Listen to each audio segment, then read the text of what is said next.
ఇక డీటెయిల్స్ చూస్తే శ్రీకాకుళం జిల్లాలో సంక్షేమ పథకాల ప్రగతిపై మంత్రి సంధ్యారాణి సమీక్ష నిర్వహించారు. గిరిజన ప్రాంతాల్లో సంక్షేమ కార్యక్రమాల అమలుపై అధికారులకు మంత్రి సూచనలు చేశారు. అంగన్వాడీ కేంద్రాలు, పోషణ కార్యక్రమాల పనితీరును పరిశీలించిన సంధ్యారాణి అర్హులైన ప్రతి ఒక్కరికి ప్రభుత్వ పథకాలు అందేలా అధికారులకు ఆదేశించారు. క్షేత్రస్థాయిలో సమస్యలు గుర్తించి పరిష్కారానికి చర్యలు తీసుకోవాలని సూచించారు. అందరికీ నమస్కారం. ఈరోజు శ్రీకాకుళంలో మా ఎస్పీఎస్ మా కుటుంబ సభ్యులందరినీ కలవడానికి వచ్చాను ఇక్కడికి. అలాగే ట్రైబల్ వెల్ఫేర్ డిపార్ట్మెంట్ వాళ్ళు కూడా ఇక్కడికి రావడం జరిగింది. ముఖ్యంగా రాష్ట్రంలో 55,706 అంగన్వాడీ సెంటర్స్ ఉన్నాయి.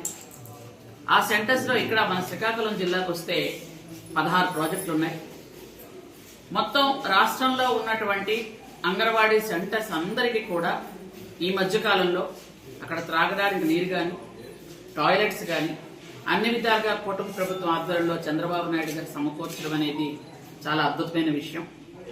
చిన్నారులు, అట్లాంటి చిన్నారుల్ని పూర్తిగా భరోసా ఇచ్చి నమ్మకంతో మా అంగన్వాడీ సెంటర్లకు పంపిస్తున్నటువంటి తల్లిదండ్రులందరి నమ్మకాన్ని మేము ఒమ్ము చేయకుండా వాళ్ళని జాగ్రత్తగా చూసుకుంటూ వాళ్ళకి పౌష్టికాహారం ఇస్తూ వాళ్ళకి ఆడుకోవడానికి కూడా మేము ఈ మధ్యకాలంలో టాయ్స్ కూడా ఇవ్వడం జరిగింది.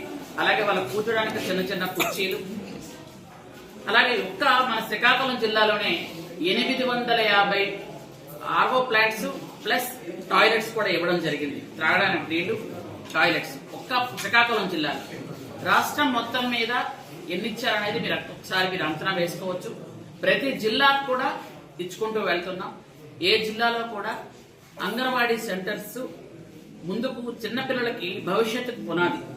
అంగన్వాడీ సెంటర్స్ లో పిల్లలు విద్యతో పాటు విజ్ఞానంతో పాటు శుభ్రత కూడా నేర్చుకోవాలనే ఉద్దేశంతోనే ముస్తాబ్ అనే కార్యక్రమాన్ని పెట్టి ఆ కార్యక్రమాన్ని పూర్తి స్థాయిలో రాష్ట్రం మొత్తం మీద కూడా ఆ కార్యక్రమాన్ని పెట్టడానికి కారణం ఏంటంటే పిల్లలు శుభ్రంగా ఉండాలనే ఉద్దేశంతో. కాబట్టి అంగన్వాడీ సెంటర్స్ లో టీవీలు ఇవ్వడం కూడా జరుగుతుంది. అలాగే చాలా యాప్లు ఉంటాయి. ఆ యాప్లన్నీ తగ్గించి అంగన్వాడీ టీచర్ల సౌలభ్యం కోసం 1-2 యాప్లనే ఉంచాం. అవి కూడా టీచర్స్ కి ఈరోజు స్మార్ట్ ఫోన్స్ ఇచ్చి అందరు టీచర్లకి స్మార్ట్ ఫోన్లు ఇవ్వడం కూడా జరిగింది. అలా ఆ స్మార్ట్ ఫోన్స్ తో వాళ్ళు చేసినటువంటి పనిని మనం సెంటర్స్ లో ఉన్నటువంటి పని అంతా కూడా హెడ్ ఆఫీస్ పంపించడం కూడా జరుగుతుంది. కాబట్టి అది కూడా టీచర్స్ అందరికి ఇవ్వడం జరిగింది. అలాగే 5,000 మినీ అంగన్వాడీల్ని మెయిన్ అంగన్వాడీలుగా మార్చడం జరిగింది. అక్కడ ఉన్నటువంటి మినీస్ అందరికీ కూడా టీచర్లుగా ప్రమోట్ చేశాం. అక్కడ 5,000 ఆయాలను కూడా అతి త్వరలో మేము తీయడం కూడా జరుగుతుంది. ఇంకా 2,000 మినీ అంగన్వాడీస్ కూడా ఉన్నాయి.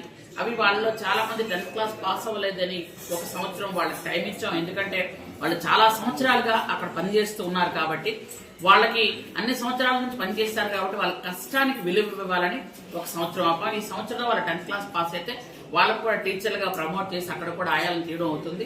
అలాగే అంగన్వాడీ టీచర్లు అందరూ గ్రాడ్యుయేట్ కూడా ఇచ్చినటువంటి ఏకైక ప్రభుత్వం ఏది అంటే కూటమి ప్రభుత్వం. అది చంద్రబాబు నాయుడు గారి ఆధ్వర్యంలోనే జరిగింది. అలాగే మనకున్నటువంటి దాదాపు 1,50,000 మంది మొత్తం స్టాఫ్ ఉన్నారు ఉమెన్ అండ్ చైల్డ్ వెల్ఫేర్ లో.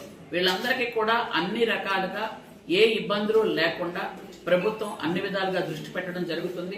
వాళ్ళ జీతాలు కూడా ప్రతి 1వ తేదీకి జీతాలు పడే విధంగా అన్ని కూడా కార్యక్రమాలు చేస్తున్నాం. అలాగే ఎక్కడెక్కడైతే ఈ అంగన్వాడీ సెంటర్స్ రిపేర్లో ఉన్నాయో అవన్నీ కూడా త్వరితగతిన పూర్తి చేయడానికి కూడా మేము రెడీ చేస్తున్నాం. దాదాపు 1,000 వరకు అంగన్వాడీ సెంటర్స్ 80%, 90% పూర్తి అయిపోయి ఉండిపోయినాయి కొన్ని ఉన్నాయి. అవి కూడా అతి త్వరలో మేము పూర్తి చేస్తున్నాం.